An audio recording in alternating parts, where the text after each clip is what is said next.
में आपका स्वागत। मैं राहुल ओझा आपके साथ। और देखिए, बड़ी खबर है, बिहार में किसकी बहार। और बड़ी खबर के लिए चलते हैं सहयोगी रुचिका के पास।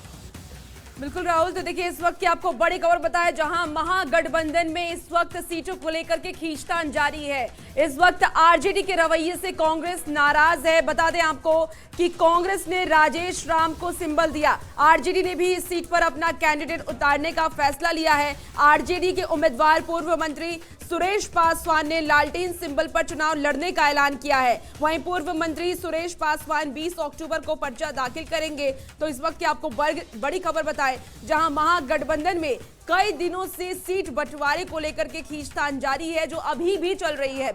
आरजेडी के रवैये से अब कांग्रेस नाराज नजर आ रही है और कांग्रेस ने राजेश राम को सिंबल दे दिया है। आरजेडी ने भी इस सीट पर अपना कैंडिडेट उतारने का फैसला किया। आरजेडी के उम्मीदवार पूर्व मंत्री सुरेश पासवान ने सिंबल पर चुनाव लड़ने का ऐलान किया है। राजेश राम का ये पोस्ट भी आपको इस वक्त टीवी स्क्रीन पर दिखा रहे हैं, जहां दलित दबेगा नहीं, झुकेगा नहीं, अब इनकलाब होगा। तो ये उनका पोस्ट जो उन्होंने एक्स के माध्यम से साझा किया और जय बापू, जय भीम, जय संविधान का उन्होंने जिक्र किया है, कांग्रेस का उन्होंने जिक्र किया है। तो कांग्रेस ने राजेश राम को सिंबल दिया है। इस वक्त की आपको ये बड़ी खबर बता रहे हैं, महागठबंधन में इस वक्त अभी भी पेच फंसता हुआ नजर आ रहा है। पहले सीटों को लेकर के पेच फंसा था और अब उम्मीदवारों को लेकर के भी पेच फंसता हुआ नजर आ रहा है।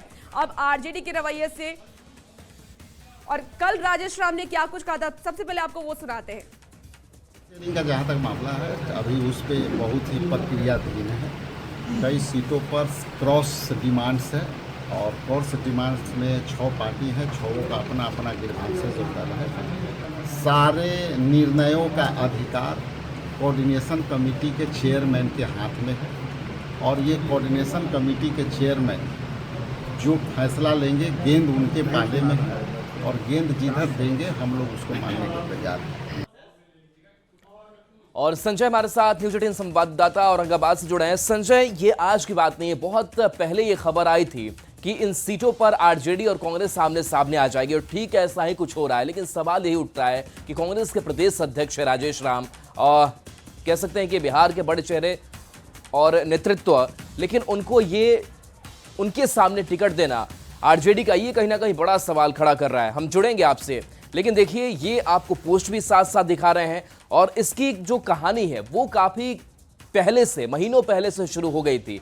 जब ये खबर हमने दिखाया भी था कि कुछ ऐसी सुगबुगाहट जो है वो आरजेडी की तरफ से आ रही है, और देखिए हुआ भी कुछ ऐसा ही। और जब आरजेडी की तरफ से अपने प्रत्याशी का ऐलान किया जा चुका है और खुद राजेश राम चुनावी मैदान में यहां से ताल ठोक रहे हैं, लेकिन क्या मतलब बनता है, संदेश साफ है और खबर भी हम लगातार आप तक पहुंचा रहे हैं कि जो बातचीत है आरजेडी और कांग्रेस के नेताओं के बीच वो बंद हो चली है। यानी कि अब रास्ता कोई निकालने की कोशिश नहीं हो रही, जिससे जहां से मन हो रहा है वो अपने प्रत्याशी को वहां से उतार रहा है। और ऐसी करीब 11 से ज्यादा सीटें अब तक हो चुकी है महागठबंधन के अंदर, जहां दो घटक दल एक ही सीट पर अपने प्रत्याशियों को उतारे हुए हैं। ऐसे में जाहिर सी बात है कि इसका सीधा जो नुकसान है प्रत्याशियों को होगा। संजय हमारे साथ न्यूज 18 संवाददाता जुड़ गए हैं। संजय, अब राजेश राम की जगह उनकी सीट पर उनके खिलाफ आरजेडी की तरफ से भी उम्मीदवार, और ये खींचतान लगातार बढ़ती जा रही है। देखिए राहुल, जिस पर टकरार है, चाहे आप कहलगांव की बात कर लीजिए, वैशाली की बात करिए, आरजेडी और कांग्रेस की कॉन्फ्लिक्ट से दोनों ने अपने कैंडिडेट, हालांकि कहलगांव में सेकंड स्टेज पे है, लेकिन प्रवीण कुशवाहा को कांग्रेस ने टिकट नहीं दिया।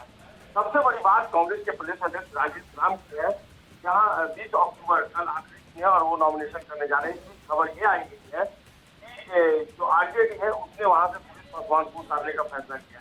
हालांकि पहले भी ये बात आई थी, लेकिन इसमें बात ठंडी पड़ गई थी जब राजेश राम ने पहली दफा अपने कैंडिडेट्स की घोषणा होने के बाद बुलाया था वर्कर्स को, लेकिन आरजेडी का कोई भी नेता उनकी सभा में नहीं पहुंचा था। लेकिन एक बार फिर से ये सब बयान जो है आरजेडी का सामने आया। हालांकि आधिकारिक तौर पर अभी घोषणा नहीं की गई है, लेकिन बयान जरूर सामने आ गया है कि सुरेश पासवान जो है वो कुटुंबा विधानसभा क्षेत्र से आरजेडी के सिंगल पर जो सिंबल है उससे वो चुनाव लड़ेंगे। ऐसे में जो राजेश राम है उनके लिए मुश्किलें बढ़ गई और राजेश राम ने बाकायदा, जैसा कि सोशल मीडिया पर चल भी रहा है, उन्होंने ट्वीट किया कि दलित होने के नाते उन्हें दबाया जा रहा है, लेकिन वो झुकने वाले नहीं है, डरने वाले नहीं है।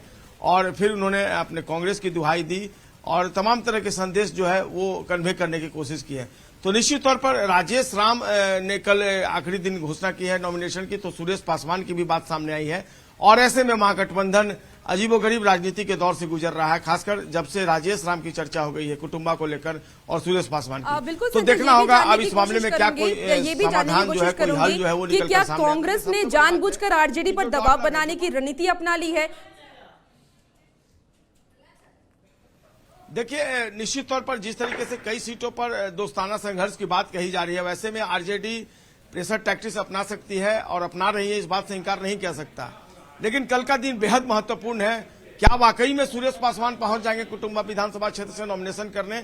और अगर वो नॉमिनेशन कर देते हैं सुरेश पासवान, चूंकि वो आरजेडी के कोटे से बिहार में मिनिस्टर भी रहे हैं, पर्यटन मंत्री रह चुके हैं, उनका नॉमिनेशन कल की राजनीति के लिए बेहद महत्वपूर्ण है। और उसके बाद ये साफ तौर पर जो फिलहाल दरार दिख रहा है, ये दरार और बढ़ जाएगा और फिर कांग्रेस और आरजेडी के बीच क्या होगा, इसको लेकर राजनीतिक विश्लेषक भी फिलहाल कुछ कह पाने में सक्षम नहीं है। जी बिल्कुल संजय, तो देखिए इस वक्त आरजेडी और कांग्रेस में सब कुछ ठीक नजर नहीं आ रहा है, कंफ्यूजन अभी भी बरकरार है। लेकिन बिल्कुल संजय, आप हमारे साथ बने रहिए। तो देखिए, महागठबंधन में कई दिनों से सीट बंटवारे को लेकर के खींचतान जारी है। आरजेडी के रवैये से कांग्रेस की जो नाराजगी है वो साफ तौर से दिखाई दे रही है। कांग्रेस ने राजेश राम को सिंबल दिया है और आरजेडी ने भी इसी सीट पर अपना कैंडिडेट उतारने का फैसला किया है। आरजेडी के उम्मीदवार पूर्व मंत्री सुरेश पासवान ने लालटेन सिंबल पर चुनाव लड़ने का ऐलान किया है। पूर्व मंत्री सुरेश पासवान 20 अक्टूबर को पर्चा दाखिल करने वाले हैं। तो देखिए, महागठबंधन में एक नजर भी डालते हैं कि आखिर हो क्या रहा है। तो महागठबंधन में गांठी गांठ फिलहाल है।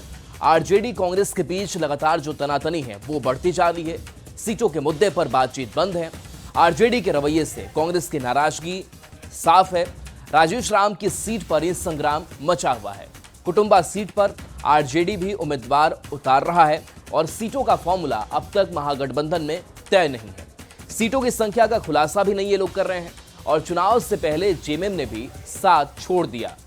कांग्रेस में नाराज नेताओं की बगावत भी शुरू हो चली है और बिहार कांग्रेस के बड़े नेताओं के खिलाफ आवाज एक गुट जो है कांग्रेस के अंदर वो बुलंद कर रहा है। कांग्रेस के नाराज नेता पार्टी के बड़े नेताओं पर ही गंभीर आरोप लगा रहे हैं। आरजेडी की अगर बात करें तो आरजेडी में भी नेता विद्रोह का बिगुल फूंक रहे हैं। तो ये स्थिति फिलहाल महागठबंधन की जो है वो बनी हुई है। संजय हमारे साथ जुड़े हुए। संजय, एक तरफा नहीं चौतरफा कह सकते हैं कि चुनौती परेशानियों से महागठबंधन जूझ रहा है। ऐसे में सवाल यही है कि महागठबंधन के घटक दल एक साथ लड़ रहे हैं, अलग अलग लड़ रहे हैं। जो वोटर्स हैं, जो कार्यकर्ता हैं, वो किसके पक्ष में हो, उनके पास भी एक बड़ा सवाल है। जी, जाहिर सी बात है कंफ्यूजन की स्थिति होगी। अब देखिए ना, एक आलमनगर सीट है, वहां से जहां तक महागठबंधन की राजनीति की आप बात कर रहे हैं, तो जो नवीन निषाद हैं उनको आरजेडी ने भी सिंबल दे दिया और वीआईपी ने भी सिंबल दे दिया। तो ये महागठबंधन की राजनीति चली। हालांकि कांग्रेस की सफाई आई है इस पूरे मामले में। कांग्रेस का ये कहना है कि 2020 में उसके जहां कैंडिडेट्स थे वहां पर उन्होंने अपने कैंडिडेट उतारे हैं। आरजेडी के खिलाफ उसने कोई कैंडिडेट नहीं दिया है और हालांकि आरजेडी जो है उसके खिलाफ कैंडिडेट दे रही है। तो ये एक सफाई कांग्रेस की तरफ से आई है। हालांकि आरजेडी की इस पर कोई प्रतिक्रिया नहीं है, लेकिन निश्चित तौर पर विरोधाभास की राजनीति जिस तरीके से महागठबंधन के अंदर उभरी है, ऐसे में जो महागठबंधन के नेता हैं, जो परसेप्शन बना है उसको डैमेज कंट्रोल करना उनके लिए मुश्किल हो गया। आप कांग्रेस के जो प्रभारी कि अपने एक्स के माध्यम से राजेश राम में लिखा था कि दलित दबेगा नहीं, झुकेगा नहीं। ऐसे में आरजेडी की तरफ से जो पूर्व मंत्री सुरेश पासवान को उतारने का महागठबंधन का ये किस तरीके का स्ट्रैटेजी है, कैसे आप देखते हैं इसे? देखिए, जाहिर सी बात है, जो अंदरूनी है, जो सूत्र है वो बता रहे हैं कि कांग्रेस ने इस बिहार विधानसभा चुनाव में सीएम फेस किसी को घोषित नहीं किया। तो अंदर ही अंदर राजद के जो आरजेडी है उसके अंदर खाने में इस बात को लेकर बेहद नाराजगी थी। ये मैं सूत्रों के हवाले से आपको बड़ी खबर दे रहा हूं और ये नाराजगी कहीं ना कहीं अब उभर कर सामने आने लगी। और यही कारण है जब राजेश राम ने घोषणा की कि 20 अक्टूबर को वो कुटुंबा से अपना नॉमिनेशन फाइल करेंगे, तब आरजेडी से सुरेश पासवान की नॉमिनेशन करने की बात अब सामने आने लगी है। तो जो सीएम फेस घोषित नहीं किया गया कांग्रेस की तरफ से, ये अब जो कॉन्फ्लिक्ट क्रिएट हुआ था ये धीरे धीरे अब बढ़कर सामने आ रहा है। और एक और मैं बात बता दूं आपको, अगर इस विधानसभा चुनाव में आरजेडी और कांग्रेस के बीच इसी तरीके से मतभेद बना रहा, चुनाव में दोनों पार्टियां चली जाएंगी, तो इसके बाद इंडिया गठबंधन की राजनीति पर भी इसका बेहद असर पड़ेगा। क्योंकि आपको एक बयान मैं याद दिला दूं, तेजस्वी यादव साफ तौर पर यह कहते आए थे कि प्रधानमंत्री के तौर पर राहुल गांधी को जो आरजेडी है वो समर्थन करेगी। तो क्या अगर कांग्रेस ने समर्थन नहीं किया है तो आने वाले दिनों में क्या आरजेडी या तेजस्वी यादव प्रधानमंत्री के तौर पर राहुल गांधी को अपना सपोर्ट करेंगे? ये तमाम तरह के सवाल जो है चलिए, बिल्कुल। तो ये दरार बढ़ रही है, खींचतान बढ़ती चली जा रही है और जाहिर सी बात है कि ये एनडीए ब्लॉक की सेहत के लिए भी ठीक नहीं है। तो देखिए, कई ऐसी सीटें हैं जिस पर ये प्रत्याशी दिए जा रहे हैं, महागठबंधन के घटक दल अपने अपने प्रत्याशी दे रहे हैं। लेकिन चलिए, इन सब के बीच उन सीटों पर भी एक नजर आपको डाल लेते हैं कि किस तरीके की लड़ाई इन सीटों को लेकर के है। तो देखिए, महागठबंधन में कहां कहां पर भिड़ंत है। सबसे पहले कुटुंबा जो हॉट सीट अभी बना हुआ है, और यहां से सुरेश पासवान और राजेश कुमार जो कांग्रेस के प्रदेश अध्यक्ष हैं, और इन दोनों के बीच की लड़ाई यहां पर यह बता रही है कि महागठबंधन किस तरीके से बिखर चुका है, दरार पड़ चुकी है। तो ये वो चेहरे हैं। इसके साथ साथ कुछ और सीटों की अगर हम बात कर ले तो उन सीटों पर भी कुछ ऐसी ही स्थिति नजर आ रही है, और ऐसी करीब 11 से ज्यादा सीटें हो जाती हैं तो महागठबंधन में ही भिड़ंत है। लेकिन अब आपको जल्दी जल्दी बताते हैं कि कुटुंबा पर कलह आखिर क्यों बरकरार है। तो देखिए, सीट बंटवारे पर आरजेडी के रवैये की अगर बात करें तो आरजेडी के रवैये से कांग्रेस की साफ तौर पर नाराजगी जो है वो देखने को मिल रही है। और ऐसे में राजेश कुमार बिहार में कांग्रेस के प्रदेश अध्यक्ष हैं, यानी कह सकते हैं कि बिहार में नेतृत्व का एक चेहरा है कांग्रेस के लिए, और उनके खिलाफ ये चुनावी मैदान में आरजेडी की तरफ से प्रत्याशी देना ये कहीं ना कहीं कई सवाल खड़े कर रहा है। इसके साथ साथ राजेश कुमार हाल के दिनों में बहुत एक्टिव भी रहे हैं। जब से प्रदेश अध्यक्ष की जिम्मेदारी उन्होंने संभाली, कई महत्वपूर्ण कामों को कांग्रेस के अंदर देखा। हालांकि उनको लेकर के एक असंतोष भी एक गुट में देखने को मिला। और देखिए, कुटुंबा से राजेश राम विधायक है, और राजेश कुमार की सीट पर आरजेडी ने अपनी दावेदारी ठोक दी है। कुटुंबा से उम्मीदवार उतारने की पूरी तैयारी में आरजेडी है, और यहां से आरजेडी के प्रत्याशी के तौर पर पूर्व मंत्री सुरेश पासवान को उम्मीदवार बनाने की बात कही जा रही है। तो ये वो कुटुंबा सीट जहां पर ये स्थिति बनी हुई है। और देखिए, संजय हमारे साथ जुड़े हुए लगातार। संजय, अब नाम वापसी को लेकर भी कह सकते हैं कि 24 घंटे करीब का जो वक्त है वो बचा हुआ है, लेकिन ऐसे में क्या लग रहा है कि एक संभावना विकल्प जो है वो भी दिखाई दे रहा है कि कहीं जो फ्रेंडली फाइट की बात हो रही हो या फिर जब चीजें गड़बड़ हो रही हो तो उसको ठीक करने की कोशिश अंतिम घड़ी में ये महागठबंधन के घटक दल करे। क्या कोई ऐसा विकल्प संभावना दिखाई दे रहा है अब तक? देखिए, फिलहाल जैसा कि मैंने आपको बताया, राहुल डायलॉग बिल्कुल बंद हो चुका है, बातचीत बंद हो चुकी है। इस बीच लेफ्ट के नेताओं ने कहा कि आज वो तेजस्वी यादव से इस पूरे मामले में बातचीत करेंगे और पहल करने की कोशिश करेंगे।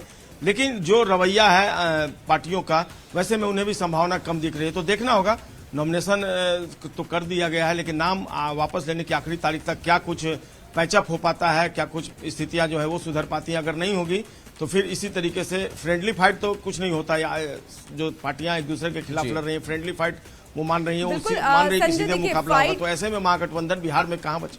बिल्कुल, फाइट तो फाइट होती है, फ्रेंडली अभी कुछ भी नजर नहीं आ रहा, क्योंकि एक ही सीट से दो उम्मीदवार चुनावी मैदान में उतरे हुए हैं। ऐसे में महागठबंधन में जिस तरीके से इस वक्त पेच फंसा हुआ है, चाहे सीटों की बात कर ले, उम्मीदवारों की बात कर ले, इससे आने वाले वक्त में वोट बैंक पर कितना असर पड़ता हुआ आपको नजर आ रहा है महागठबंधन में खासकर? जाहिर सी बात है, जिन नेताओं से बातचीत हुई है न्यूज 18 की, वो साफ तौर पे मान रहे हैं कि कंफ्यूजन की स्थिति वर्कर्स में है, वोटर्स में है। तो ऐसे में महागठबंधन को इससे उबर पाना बहुत मुश्किल होगा। तो देखना होगा, बहुत कुछ अहम निर्भर करता है अगले कुछ घंटे में, 24 घंटे में क्या नाम वापसी तक सारी स्थिति स्पष्ट हो जाती है। अगर नहीं होती, अब देखिए एक बात और है, जो गोड़ा बौड़ाम है वीआईपी की, सुरेश जो मुकेश, शुक्रिया इस अपडेट के लिए संजय आपका। और देखिए, इंडिया के अंदर सीट बंटवारे को लेकर, अंदरूनी कलह को लेकर बीजेपी ने जहां तंज कसा है, वहीं महागठबंधन के नेता पलटवार करते हुए कहा कि कोई दिक्कत नहीं है। बयान कुछ सामने आए, सुनाते हैं। ये संतरा की तरह है, देखने में तो एक लग रहा है लेकिन अंदर से फाक फाक है। जबकि इंडिया महागठबंधन पूरी मजबूती के साथ, पूरे संकल्पों के साथ जनता और जनता के मुद्दे, जनता के सवालों और जनता के हितों के लिए, और बिहार में हर घर नौकरी पहुंचे, इसके लिए एकजुट होकर के चुनाव प्रचार में जाएगी। और जनता के मुद्दे पर हम जनता का जो विश्वास, बदलाव के कारक के तौर पर तेजस्वी जी के नेतृत्व के साथ बिहार की जनता खड़ी है। देखिए, गठबंधन धर्म के पालन की जिम्मेदारी गठबंधन के किसी एक दल पर नहीं, बल्कि गठबंधन में शामिल सभी दलों की होती है। राजद ने हमारी कुछ सीटों पर अपने उम्मीदवार दे दिए हैं। हमारी बातचीत उनसे चल रही है और उम्मीद है कि जल्दी ही बीच का रास्ता निकलेगा और हम पूरी मजबूती के साथ सांप्रदायिक शक्तियों के खिलाफ चुनावी मैदान में होंगे। अरे महागठबंधन में इंडिया ब्लॉक में कहाँ कोई दिक्कत है। हम लोग तो कंफर्टेबली सब कोई एडजस्टमेंट करिए ना गया भाई। एनडीए तो अपना बताए। कभी आदरणीय माझे जी बोलते हैं कि इनके खिलाफ में हम कैंडिडेट देंगे, भीतर घात भी हो रहा है एनडीए में। पता कर लीजिए ना कि कितना निर्दलीय खड़ा कर रहा है नीतीश कुमार जी को हराने के लिए। अरे ये सब आई बॉस न है। यह महागठबंधन नहीं, ठग बंधन है। ठगों की जमात एक जगह इकट्ठे हुए, जिसका मुख्य उद्देश्य अपना स्वार्थ साधना है। नतीजा सामने है। कोई अपनी पार्टी के नेता पर टिकट बेचने का आरोप लगा रहा है तो कोई दल अपने को उपेक्षित महसूस कर रहा है। कांग्रेस में टिकट को लेकर महासंग्राम छिड़ा है तो झामुमो ने अपनी राह अलग कर अपने उम्मीदवार मैदान में उतार दिए हैं। मुकेश सहनी की वीआईपी पार्टी का हाल तो और भी बुरा है। भाकपा कहां फेंका गई पता ही नहीं चलता। रही बात राजद की, तो यहां घर में ही सिर्फ कव्वल की नौबत है। उम्मीदवार को लेकर तेजस्वी और लालू प्रसाद में मतैक नहीं है। बड़े साहबजादे तेज प्रताप अलग पार्टी बनाकर चुनाव मैदान में है। दरअसल राजद नेता तेजस्वी यादव की बड़ी महत्वाकांक्षा ने महागठबंधन के अस्तित्व को ही मिटियामीट कर दिया है। बिहार विधानसभा में इंडिया की गांठ खुल गई है और अब आरजेडी कांग्रेस सीपीआई आमने सामने है। सबसे बुरा हाल तो वैशाली जिले का है, जहां 3 विधानसभा क्षेत्रों में महागठबंधन पूरी तरह से दरक गया है। हालात ये है कि वैशाली, लालगंज और राजापाकर में इंडिया के घटक दल ही एक दूसरे के खिलाफ ताल ठोक रहे हैं, जिससे एनडीए की राह आसान हो गई है। वैशाली विधानसभा में कांग्रेस से संजीव कुमार ने नामांकन दाखिल किया है, तो वहीं नामांकन के आखिरी दिन लोक जनशक्ति पार्टी से भागे हुए अजय कुशवाहा ने आरजेडी के सिंबल पर पर्चा भर दिया है। हालांकि दोनों ही नेता अपने वोटरों को सब कुछ ठीक हो जाने का दिलासा दे रहे हैं।